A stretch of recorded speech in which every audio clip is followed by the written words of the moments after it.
Joe Griffin. Yeah.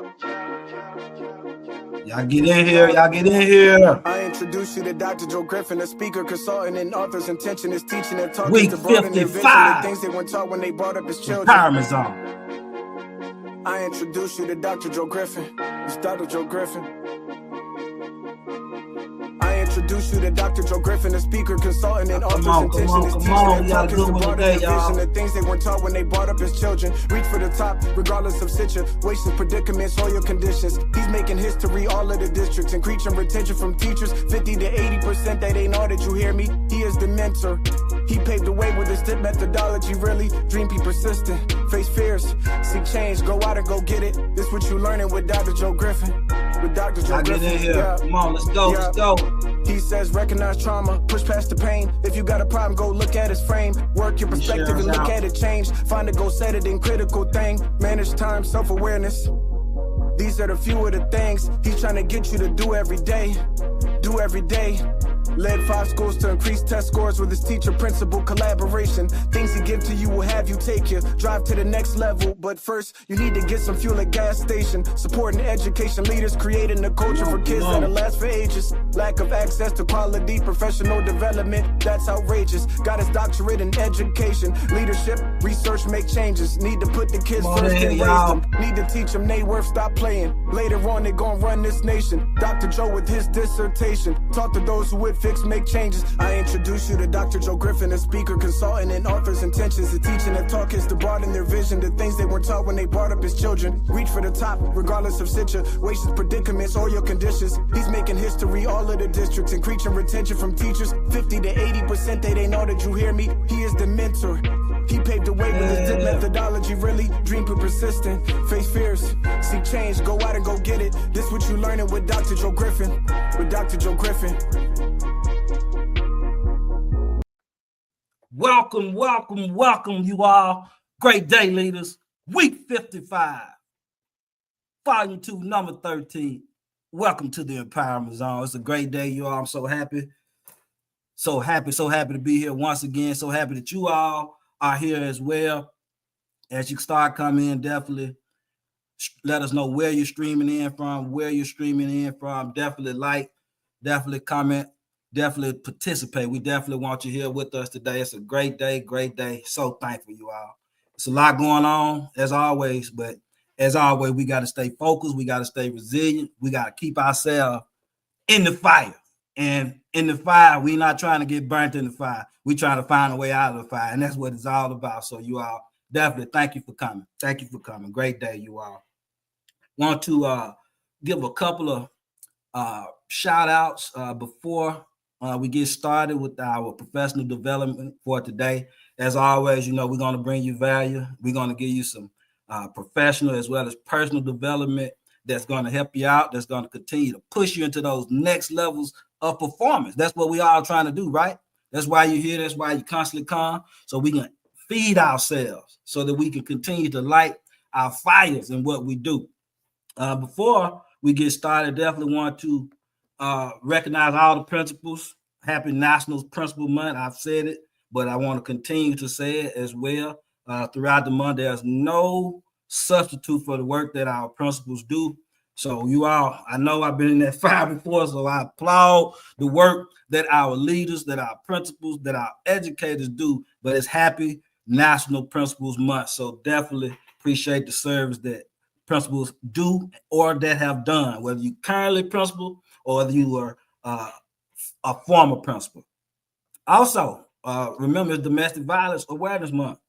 Continue to be aware. Continue to monitor our emotional levels. And that's a big part of domestic violence. A lot of times things happen and we lose control, lose that self-regulation piece, and domestic violence a lot of times is the byproduct. So we want to remain aware of that. Breast Cancer Awareness Month. Also, we want to continue to not only just shout out, but be aware of breast cancer awareness. I speak all the time of how it has hit my family in a couple of different ways. We actually have a survivor principal up next week as well out of Memphis who has some great gains in the school results. So we want to close out month of October with Breast Cancer Awareness Month. We got a Breast Cancer Awareness Month survivor and principals also going to add value to what we do here on our platform. So again, thank you. Also, very special happy birthday to Miss Angela Campbell, one of my former assistant principals. Wonderful assistant principal, wonderful person. Always shouts me out, always takes care of me. So I thank her, as well as want to wish her a happy birthday. Keep up the great work that you're doing in schools also. Also, as we get ready to go into our professional development, you all know I like to always lead in with the prelude. I like to always lead in with a prelude, a talk that can help us motivate, can help us be motivated, rather stay in the fire, stay in what we're doing. And one thing about it, and I'm going to put this up for you, just this little piece right here. It's never over until you lay down. It's never, ever over until you actually lay down. You see, resilience is not about never failing. It's about never giving up, never not proceeding after the failure or after things have gone awry. That's what I mean by it's never over until you lay it down. Sure enough, you got to be able to make adjustments. You got to be able to pivot. You got to be able to see change. You got to be able to enact change. But it's never over until you lay it down, until you actually give up, until you actually quit, until you see no further distance. Is it over? See, we can't get in the mind frame that because something not going how we think it's supposed to go. And, you know, I like to equate all of the preludes to life as well as to leadership, as well as to education, period. But if things are not going the way it's supposed to go, we can't use that as excuses, but instead we got to pivot. We got to make adjustments to whatever it is that we're doing. Because guess what? If it would not come into our mind, if it was something that we could not see, only then could we not accomplish it. But if you've seen it and you know it's there for you, it's not over until you lay it down. See, it's joy in the struggle. You got to find a way to get past the pain. You got to find a way to push past the pain and find the joy in the struggle. Because guess what? This process of elevating, this process of being our very best, you got to go through it. You got to go through that process before you can reach progress. So know that there's joy inside of the struggle because the resilience factor is there. If the resilience factor is there, we already know that we got to make adjustments. We already know that there's joy inside of the struggle. And we got to know that there are opportunities to improve. We got to take advantage of those opportunities. When we get that feedback, we may or may not want it to hear it.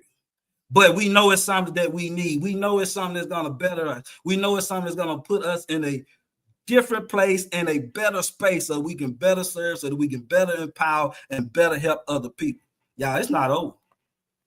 It's not over until you lay it down. Guess what? We're not going to lay it down. We're going to keep going, and that's what it's all about, you all. It's not over until you lay it down. That's our prelude for today, you all. And with that, I definitely want to bring out my guest for today. Let me pull it up here, right here. There she is. I've got Dr. Carla Jackson with me today, and it's definitely quite a pleasure. Hello. Doctor, hello. How are you doing today? I'm doing well. Thank you for having me. It's a pleasure to be here. I appreciate you.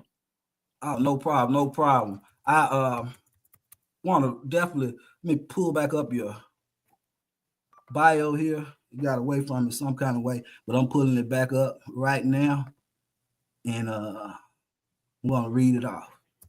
Give me just a second here. And as we get started, I just want the people to know that Dr. Jackson, where did it go? She's not only a school board president, but she's also a KA principal. So we're going to get an opportunity to dive deep into what she does as a leader. Here we go, right here.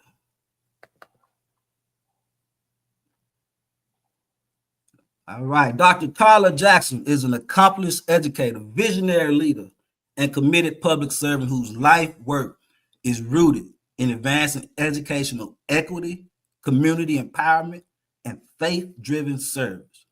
Born and raised in Akron, Ohio, Dr. Jackson is a proud graduate of Akron Public Schools, where she attended from kindergarten through 12th grade before graduating from Garfield High School in 1998. She earned a BA in history from Cleveland State University, a master's in education from the University of Akron, and a PhD in organizational leadership from Regent University, where her dissertation examined how teachers' implicit followership beliefs predict psychological empowerment. Wow. A licensed educator and principal through the Ohio Department of Education, Dr. Jackson taught middle school history for 7 years before transitioning into school leadership. She currently serves as the middle school principal and director of entrepreneurship at Emmanuel Christian Academy, where she leads with an unwavering commitment to academic excellence, student voice, and innovative instructional practices that prepare students for success in a global economy. Beyond her school-based leadership, Dr. Jackson serves as president of the Akron Public Schools Board of Education, representing one of Ohio's largest urban districts. Elected by her community, she brings both classroom expertise and systems-level vision to the board. Under her leadership, the board has prioritized academic recovery, transparent resource management, and strategic policy development to ensure the long-term success of students across the district. In addition to her roles in education and government, Dr. Jackson is an ordained minister in the African Methodist Episcopal Church, where she preaches and serves in spiritual leadership with a commitment to justice, integrity, and community transformation. Her narrative expository style emphasizes the sacred responsibility of ministry, the power of storytelling, and the life-changing presence of God. Dr. Jackson's career reflects a consistent through line, faith, service, vision. Whether in the classroom, the boardroom, or the pulpit, she's devoted to creating systems where students are seen, communities are strengthened, and future generations are empowered to thrive. Wow, wow. Wonderful, wonderful biography there, Dr. Jackson. I thank you again for blessing the platform with your presence and you being a school board president alongside of a KA principal. I just want to know, as you jump in, tell us a little bit about that and how you operate in such a way, how you're able to be successful. I would say a majority of my success is rooted in my faith, because you have to have a certain level of grit and intestinal fortitude when you set out to do anything, especially when you're looking at the lens of urban education, because there are so many factors that press against the students that we serve and the opportunities that are made available to them. So my success is definitely rooted in my faith, because I believe I can do all things through Christ who strengthens me. And it's also in my commitment to be the real deal and to make sure that I'm properly prepared for the areas that I see myself or have God has led me to go into. So proper preparation and definitely a strong spiritual life is what I attribute my success to. Awesome, awesome. Strong spiritual life. I definitely appreciate you bringing that point to the platform, because so many times as educators in the educational field, we have to, or we're supposed to leave that at the door. But I definitely want to acknowledge the presence of God, as you mentioned in your biography. So thank you for bringing that to the forefront. And I know that being in your roles in Akron, what would you say that stewardship and leadership, what does that look like from your perspective and in your role as the board president, as the principal, what does that look like? Thank you. That's an excellent question. So, stewardship means that I understand that I've been given something to care for, but that it does not absolutely belong to me or that I'm entitled to it. However, it's been granted to me for a season and a period of time for me to do what's best for what I've been given. And so, in the case of an educator, we've been given the lives of these young people to help to cultivate them so that they can be successful, contributing citizens. And so, as a leader, it's important to me that regardless of which lens I'm leading from, if it's a principal or if it's sitting on the as the president of the Board of Education, that I am leading from a lens that is student-centered and really evaluating and identifying what is best for the child. How can we best serve these children and to ensure that they're successful? So it's more about holding myself and others accountable to what we say we're going to do and how we're going to prepare these children and make sure these students are prepared and making sure they have access to the things they need to be successful. And then once that is all in place, we should see then strong academic achievement, which will position them for a stronger trajectory in their life, whether it's going on to college or properly being positioned in a career. Access. You said a key word in that statement there that just really struck me, because that's what we need, that access, that exposure, that opportunity to be able to be great, to know what lies within. It's not always evident as we, think it should be. And as we talk about it, as if, you're just going to automatically be it. But to have that access and to be able to see it, that's taking it to an entirely different level. So I appreciate you pinpointing that specific word, access. And then you talked about being student focused. And I know that's one of your key areas as well, student focused leadership, ensuring that students have what they need, get what they need, have access to what they need. What does student-centered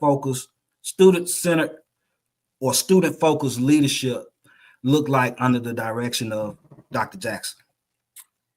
Making decisions with the student in mind, being very realistic to the student experience. I think for me, as I see it, it is very perplexing for a person to be involved in education and have no understanding of the culture or climate of the educational environment that the students are in. So you have a lot of high level decisions being made with no understanding of ground level activity. And so what I mean by that, when we talk about educational equity or fairness, right? And if you're a decision maker, you're a board member, but you don't go into schools, or you're not talking to teachers or connecting with students, how are you then making decisions and saying that these decisions are for the student's best interests when you don't know specifically the issues those students are facing and what needs need to be met for those teachers within those buildings to help to mitigate issues that the students are facing? I hope that makes sense, right? So Yeah. student-centered means our lens must be first for the student. What is the student experience? What are we seeking to get from these students, and how are we going to get that? I'm talking about like academic excellence, showing up to school on time, right? Coming to school at all, increasing attendance. So if we have those requirements, how are our teachers showing up? Do we have high absenteeism rates amongst our teachers? And then wonder why instruction is interrupted, delayed, or not fully being engaging as it should be, where our students are falling behind or have deficiencies because the teacher attendance rates are low. And why are the teachers' attendance rates low? Do they feel unsupported by administration? Is it classroom management? Are they getting burnt out? Things like that. And I realized as a board member that I got on the board to advocate for students and to support teachers. I became a member of a public school board because my community and the students I serve were directly impacted by their experience in the public school system. And I personally know, as a product of the public school system, having siblings and nieces and nephews that come through the public system, how it changes your complete trajectory when there is a disconnect with your school experience and your lived experience. And it's like what you see, you can be. You know, we talk about access, right? Yeah. Exposure, opportunity. What am I being exposed to? What is the standard that's being set for me? Because oftentimes you hear things where it's like the bar has been set so low and excuses made for students, and we use everything around them to be the reason why they can't thrive, instead of saying, I understand this is challenging, but this is the bar, and I'm going to help to anchor you up to make sure that you reach that bar, but you can reach this bar, right? And so that takes, again, engagement and being willing to get in the weeds. And what I'm seeing as a board member is you have a lot of people that run for these offices and want to sit around those tables that's not committed with being in the weeds. Yeah. I'm sure that having the experience that you have as a teacher, as a principal, as a person who's actually worked in the school system, I'm sure that gives you a clear and distinct advantage, and as well as a different perspective or point of view that some of the other board members probably can't have or just don't have because they may have not been in those educational realms like that. With that in mind, what would you say? And I want to quickly just put up Dr. Carla Jackson, not Carla Jackson, Dr. Carla Jackson. Yes, as leaders, it's our job to cultivate our students. Definitely appreciate the comment, Dr. Jackson. But having experience within those specific roles that ultimately have led up to, as you mentioned, you even running for board and becoming the board president. How does that type of experience help you deliver on the promise of educating the students of Akron? I love this question. So part of my campaign slogan this year is I took from the first African-American Congresswoman, as well as my source, Shirley Chisholm, unbought and unbossed, but I added to mine unbought, unbossed, and definitely unbullied. And okay, say that again, please. Unbought, unbossed, and then I added definitely unbullied. Unbossed. I like that. Right. And so this has added to my whole lens and my whole who I am, me being a principal, me serving as an educator in this community, serving these same students. It has made my commitment that much stronger because I look in the faces of these young people. I see them when they're younger, full of so much hope. And then I see when something happened later down the road where that spark is gone. And I'm wondering, what happened? Where was the disconnect? Where did this take place? Because I remember you as a sixth grader, and I remember you had all these dreams for yourself. And now you get into high school. What was the disconnect? And when I talk to some of these students about the disconnect, it's not always the home environment. It's not. Some of those things are the experience that they have in school, and then feeling as if they're not capable, right? They don't feel a sense of significance or purpose because they're not being connected. Again, there's that access, right? And if you have so many instances to where you don't feel as though you can thrive, or you're in an environment that's not really conducive to you learning, and you don't have those people saying, listen, the bar is up here and I'm pushing you up here, right? And you can be in a building like it's 30 staff members, and out of that 30, it's 10% of the teachers that's really trying to be that push to make sure that they reach that mark. And you hope, you pray that you the child that get those teachers. But unfortunately, that may not be the case. So that is why I believe that my lens as a principal, as a teacher, is different, because it speaks to the fuel and my fire, because I'm not talking from a theoretical standpoint. I'm talking from a lived standpoint. I'm talking from a standpoint that I've seen students who had every opportunity you would think to thrive end up buried in a grave. And then you look at their parents' face. They didn't come from a bad house. What happened? How did this, what happened? And a lot of times, because I talk to the young people, a lot of the what happened transpired and was cultivated during the school day because of the culture and climate in the building. You see, not all on teachers, but some students, some things that, you know, had it been cultivated differently, the standard within the buildings cultivated differently, the accountability of the educators enforced strong, you know, more strongly, it would have changed the whole outlook of that young person's life that may still be living or that may not be incarcerated. That's my lived experience. Like, I'm not talking about shoulda, coulda, woulda. I'm not sitting around table saying, you know, everyone's doing the best, they're a great job, you know, teachers are great, kids are great. No, I'm saying no, you need discipline. You may need to consider alternative schools, because who children go to school with in some cases just as important as who they don't. Powerful, powerful, powerful, powerful. Definitely thank you for answering that question and bringing that to light, because I know that having those different lenses has to give you an advantage. It has to. There's no way that it can't. So with that being said, how are you using that, or how do you plan to use the advantage of having the educational experiences, meaning the teacher as a principal, and now even as the board member and board president? How do you bring that all together and kind of forge those community relationships or community partnerships that can bring your school community close together, as well as the entire community, which will ultimately going to push student achievement to higher levels also? That's a great question. So since I've been a board member, very engaged with the school community, being a voice for both the students and advocating for the teachers. But as I turn as the end of this term is coming up and I'm looking to serve another term, I'm very interested in building stronger community partnerships from the lens of unions, right? Different unions, to see how can we partner possibly with some unions to expose our students to the various trades, because we do have college and careers in Akron.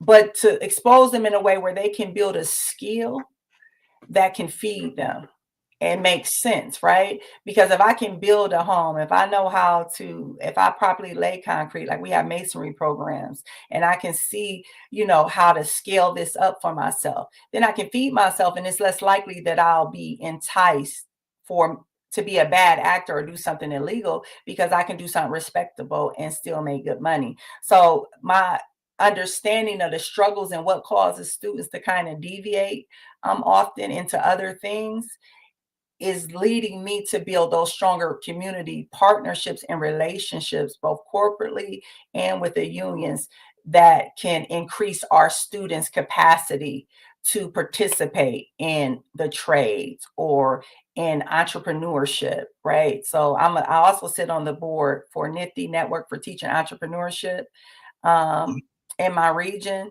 And so I've also scheduled a meeting with the executive director to come into our district to kind of talk about how can we more leverage the entrepreneurship component. Because at Akron, we said we have 4 E's that we want our students, by the time they graduate, to either enroll in college, enlist in the military, be employed, or become entrepreneurs. And so since I've been really heavy in the entrepreneurial space and doing different entrepreneur camps and things like that, I've been really trying to leverage my experience and relationship with that to strengthen and grow our entrepreneur pathway for our students with connections and relationships. That's awesome. That's awesome, because entrepreneurship is definitely a growing area that a lot of people only are striving to go to. You know, whereas when we were coming up, they were telling us to keep your options open, make sure you go to college, do this and do that. But a lot of them, that's all they want to do, and that's all that they have on their minds, is being entrepreneurs. So I definitely can see the value in making sure that those programs are represented and organized for students. So great job with what you're doing, Dr. Jackson. And just another question or two before we get to our big 11, what I do with all of our guests.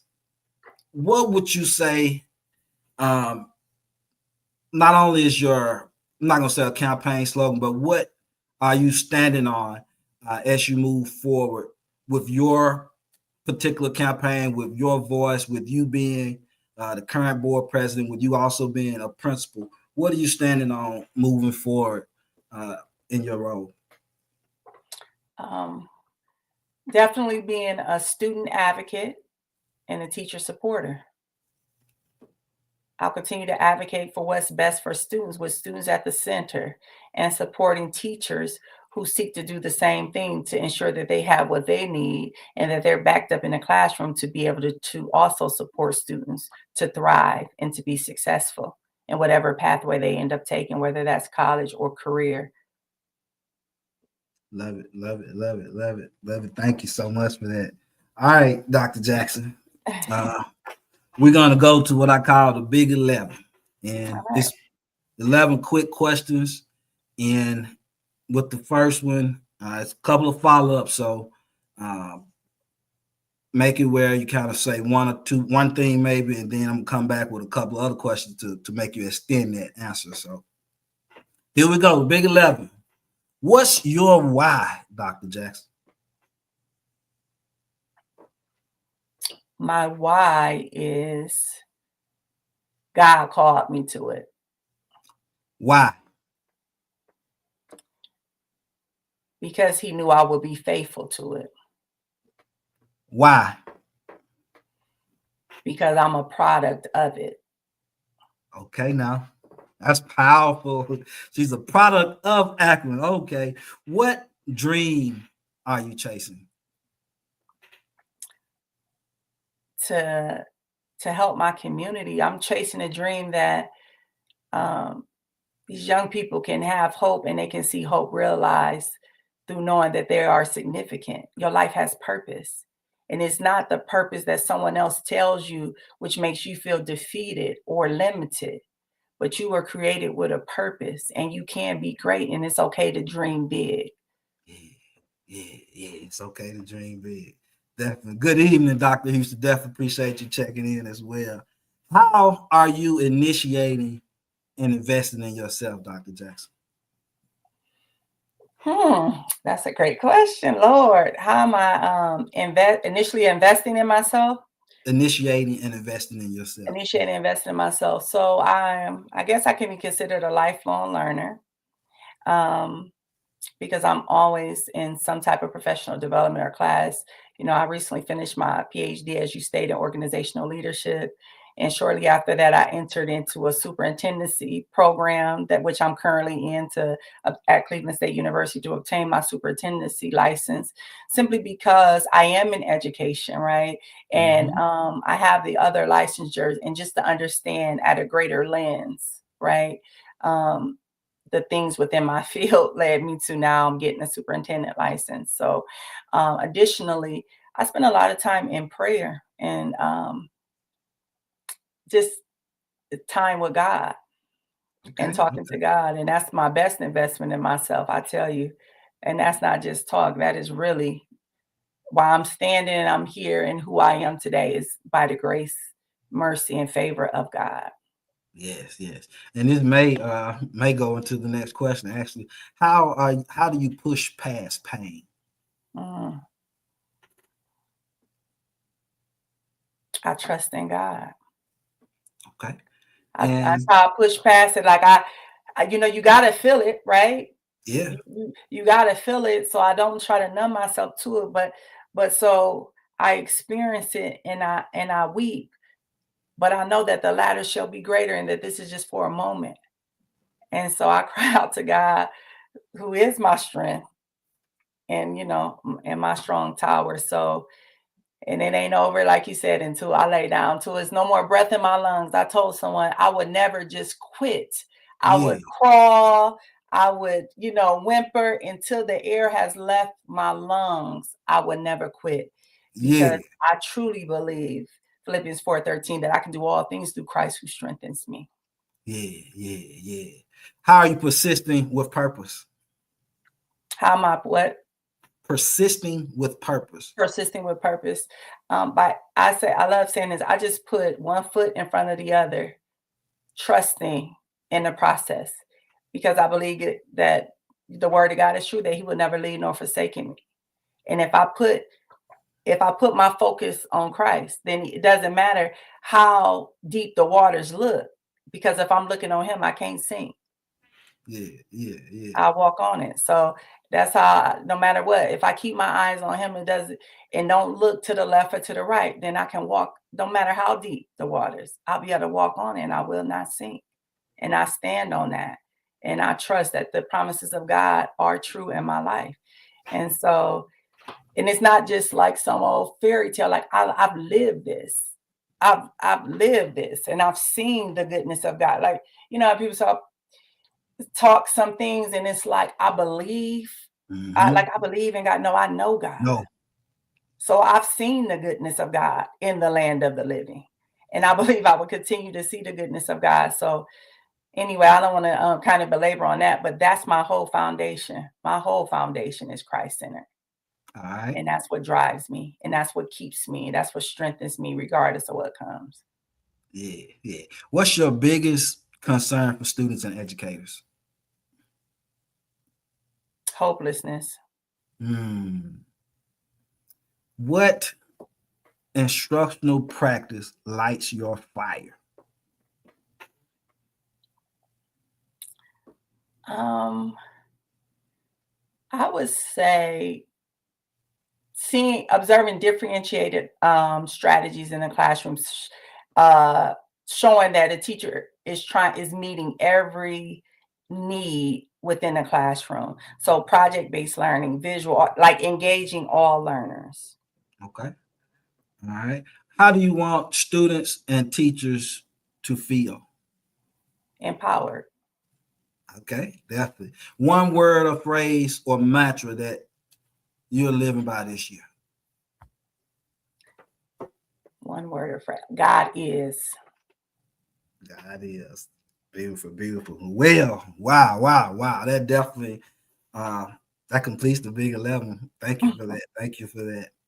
And what would you like to say on the way out where people can perhaps get in contact with you if they need you, but also what takeaway or what advice would you give to educators with you being such an experienced educator?